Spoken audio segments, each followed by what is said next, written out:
The cold afternoon light was spilling across my living room floor when I realized my hands were shaking. Emily stood in my doorway after 12 silent years, her suitcase wheels still humming against the concrete, her eyes scanning my home with a focus that felt nothing like longing. In that moment, something deep inside me whispered that this wasn't a reunion. It was an ambush I never saw coming. If you've ever trusted hope more than evidence, subscribe and tell me where you're listening from, because what happened next still sits heavy on my chest. I kept trying to steady my breath, trying to understand why the air felt so tight around us, but every instinct in me knew I was standing at the edge of something irreversible. Let me show you how it all began. I remember the weight of that morning as if it pressed itself into my bones. When I opened the door of my home in Boulder, I never expected to see Emily standing there after 12 years. She wasn't alone. She had luggage stacked around her like she was moving in, and the look on her face wasn't the look of someone coming home. It was the look of someone arriving with expectations. I felt my breath catch, not from joy or relief, but from a sharp, quiet shock that cut straight through me. In those first few seconds, it was as if time folded. I saw the child I once held, the teenager who drifted away, and the adult who chose silence over healing. And yet, there she was, acting as if the years between us were just an inconvenient pause. Something inside me tightened. There was a heaviness in the air, a kind of scripted confidence in the way she stood on my porch, as though she had already decided how this visit would go. I wish I could say I felt warmth or hope. But the truth is, the moment I saw her eyes sweep over my house, something in me whispered that this return had nothing to do with reconciliation. I didn't know the details yet, but I felt the shift immediately, an old wound reopening, tugged by motives I couldn't quite name. Still, beneath the shock and confusion, a familiar ache surfaced, reminding me of the long road that had led us to this doorstep. And before I could make sense of her sudden return, my mind was already drifting back to how everything between us had come undone. Looking back, I can see that the distance between Emily and me didn't happen overnight. It was a slow unraveling, almost invisible at first. Small misunderstandings that we never quite resolved, moments where she pulled away, and I told myself she just needed space. I kept believing we would find our way back to each other, even as the silence between us grew heavier. By the time she left for college, the gap had already widened into something neither of us knew how to cross. And then, one day, she simply stopped calling. Months turned into years, and I carried the ache of that quiet in everything I did. There were nights when I blamed myself for not being enough, not being what she needed. I replayed old memories, wondering where I could have turned differently. But life has a way of pushing you forward, even when your heart stays behind. I had to rebuild, one small step at a time. I found new routines, new work, and a kind of steadiness I hadn't felt in years. And somewhere in that rebuilding, I learned how to breathe again without waiting for the phone to ring. Then, unexpectedly, an inheritance changed my financial footing. It wasn't extravagant wealth, but it lifted years of strain off my shoulders. I finally felt secure, grounded, able to live with a sense of peace I hadn't known before. Still, even with that stability, the absence of my daughter lived quietly in every corner of my life. So when she appeared at my door after 12 years, it stirred everything I thought I had settled. And as much as I wanted to believe her return was about us, I couldn't ignore the way something inside me whispered that her timing was no coincidence. The moment Emily and Ryan stepped inside my home, the air shifted in a way I couldn't ignore. It felt as though they were taking inventory rather than reconnecting. Their eyes moved across the living room, the kitchen, the framed photos, the small touches I had slowly added over the years. It wasn't admiration, it was assessment. And even before I could gather my thoughts, an old ache stirred inside me. The familiar pull of wanting to be accepted by people who never seemed to see me clearly. They moved through the house with a strange mix of curiosity and calculation, almost as if they were confirming something they had already discussed. I watched them exchange glances that tried to look casual but carried a silent message I wasn't meant to understand. Their words drifted around me, light, shallow, rehearsed. Nothing about their presence felt spontaneous or heartfelt. And as much as I tried to quiet the unease building in my chest, I couldn't shake the feeling that this visit wasn't about healing anything. I felt myself slipping into old emotional patterns, the ones I had worked so hard to outgrow, the urge to justify myself, to fill the silence, to make them comfortable, pressed against the edges of my thoughts. But beneath that urge was something new, an awareness I didn't have years ago, a steady voice reminding me to pay attention.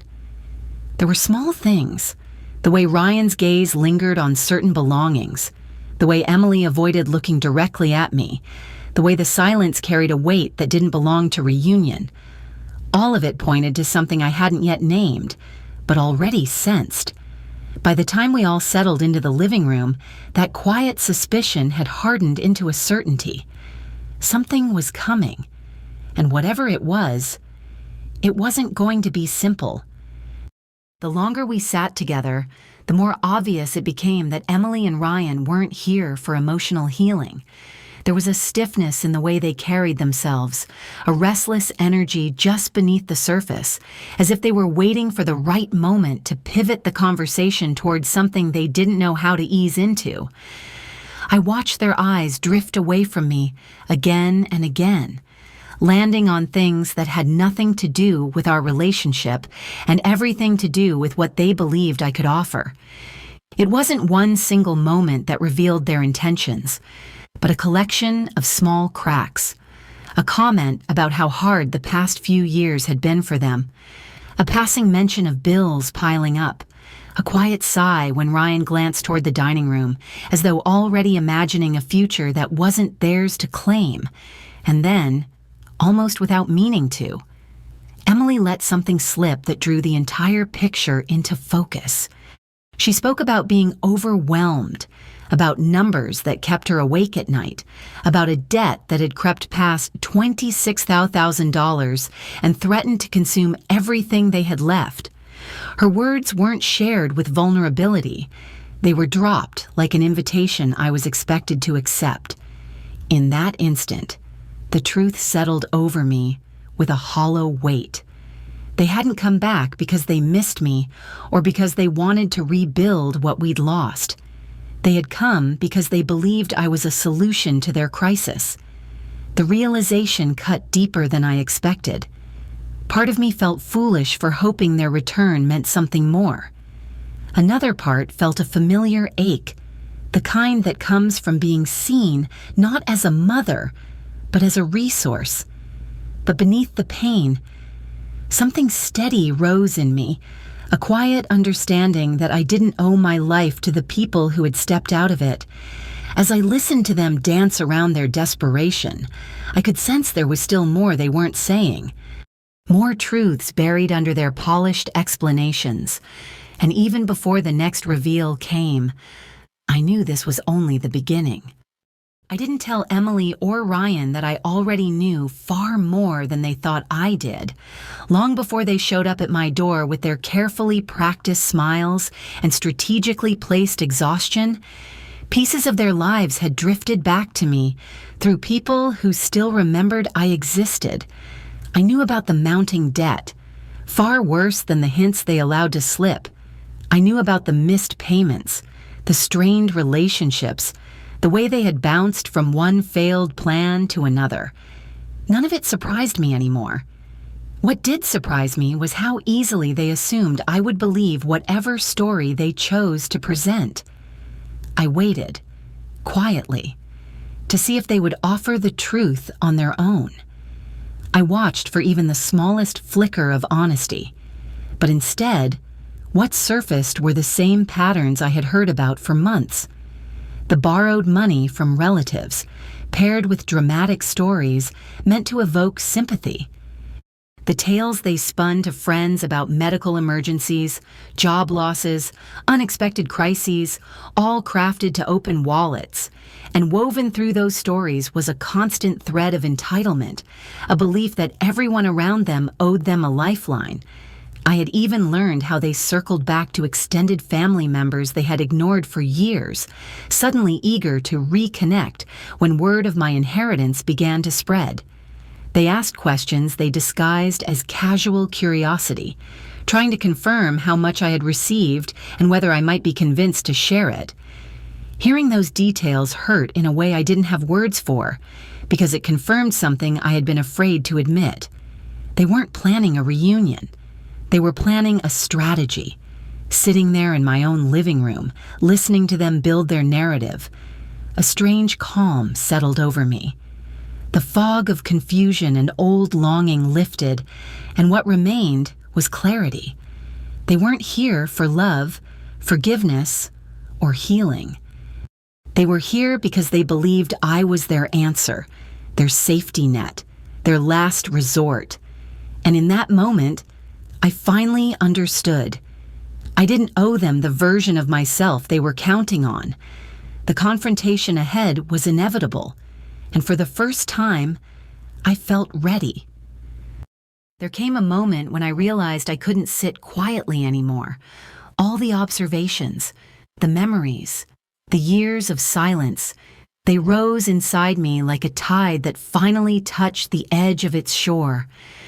I had spent so long shrinking myself to avoid conflict, so long believing that if I stayed small enough, gentle enough, patient enough, I could somehow hold on to the pieces of a relationship that had already broken. But this time, something in me refused to bend. I looked at Emily and Ryan, not with anger, but with a clarity I had never allowed myself to feel. I let myself acknowledge the hurt of being abandoned, the ache of birthdays missed, the sting of watching 12 years pass without their voices in my life. And then I acknowledged something even deeper. I had survived all of it. I had rebuilt my life without them. I had become someone steadier, stronger, and far less willing to be manipulated by the people who once taught me to doubt my own worth. As I spoke my truth, I watched their confidence falter. It was subtle at first, a shift in posture, a hesitation in their breath. Then it grew into something unmistakable. They had expected the mother who once carried guilt like a second skin. They had not expected the woman I had become. What neither of them knew was that I had prepared for this moment long before they arrived. When I inherited the money, I consulted an attorney, not because I anticipated conflict, but because I finally understood the importance of protecting myself. My assets were safeguarded, my boundaries documented, my choices secured. Their assumptions about what they could access had never been rooted in reality. Standing there, I felt a calm strength settle over me. I wasn't raising my voice. I wasn't pleading. I wasn't apologizing for wounds I hadn't caused. I was simply drawing a line that should have been drawn years ago. And as the weight of my words filled the room, I sensed that everything was shifting, not just for them, but for me. The hardest part was finally over. What came next would be resolution. When the confrontation settled into silence, I realized there was still one more choice I needed to make. I couldn't change the past, and I couldn't repair our relationship by throwing money at the holes life had carved into it. But I also couldn't ignore the part of me that still cared, even after everything. So instead of offering a check, I offered something steadier, real resources, real guidance, the kind of support that could help them rebuild without depending on me. I told them about a debt counseling program in Denver, one that specialized in severe financial hardship. I mentioned the financial education workshops I had taken myself years earlier, the ones that helped me understand my own worth beyond survival. I handed them a list of contacts and steps they could take, if they chose to. What I did not offer was money, and the look on their faces made it clear they had expected something very different. Watching their disappointment was harder than I expected. There was a moment where the old version of me resurfaced, the one who would have felt guilty and tried to fix everything. But that moment passed. Boundaries, I realized, were not cruelty. They were clarity. And for the first time, I wasn't trying to earn a place in their lives through sacrifice. Their departure that afternoon was quiet. No grand apologies, no dramatic scenes, just a heaviness in the air as they carried their bags back out the door. I stood in the entryway long after they left, feeling both sorrow and relief settle inside me. Weeks later, a letter arrived. They had enrolled in the debt recovery program. They were finally facing their reality. And strangely, that news felt like the first honest step any of us had taken in years. It didn't fix everything, but it opened a space inside me, a space ready for the reflection still to come. Looking back on everything that unfolded, I realized the journey wasn't just about Emily and Ryan returning after 12 years. It was about me finally understanding what love looks like when it is no longer tangled in fear or desperation. For so long, I believed that loving someone meant giving until there was nothing left, that forgiveness meant erasing the past, and that being a mother meant sacrificing myself without question. But standing on the other side of all this, I see now that love without boundaries isn't love at all. It is self-abandonment dressed up as devotion. I still love my daughter. That has never changed. But loving her now means something different. It means allowing her to face her own choices, her own mistakes, her own rebuilding. It means refusing to hand her tools she hasn't learned to use. It means caring enough to step back instead of stepping in. And it means accepting that trust, once broken, cannot be restored simply because someone asks for it.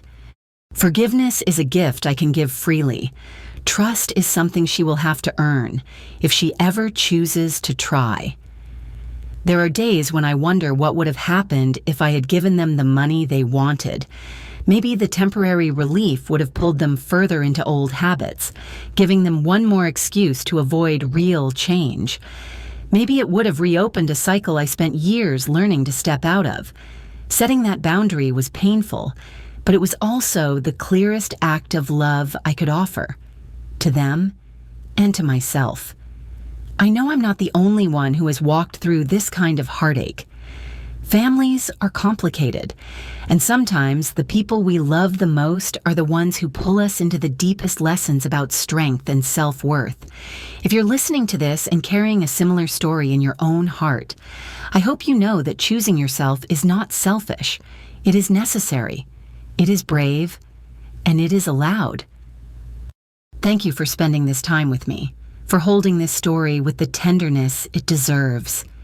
If you've ever faced a moment where love and boundaries collided, I would truly like to hear your experience.